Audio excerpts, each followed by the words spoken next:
नमस्कार। आज हम श्रीमद् भगवद गीता के पहले अध्याय का अध्ययन करेंगे, जिसका नाम है कुरुक्षेत्र के युद्ध स्थल में सैन्य निरीक्षण।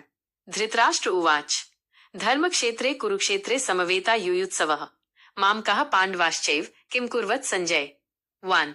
राजा धृतराष्ट्र ने कहा, हे संजय, धर्म भूमि कुरुक्षेत्र में युद्ध की इच्छा से एकत्र हुए मेरे पुत्र और पांडु के पुत्रों ने क्या किया। यहाँ धृतराष्ट्र, जो जन्म से अंधे थे, संजय से पूछते हैं कि कुरुक्षेत्र की पवित्र भूमि में मेरे पुत्रों और पांडवों ने युद्ध की तैयारी में क्या किया। धृतराष्ट्र जानता था कि कुरुक्षेत्र धर्म क्षेत्र है, जहाँ धर्म की विजय होती है।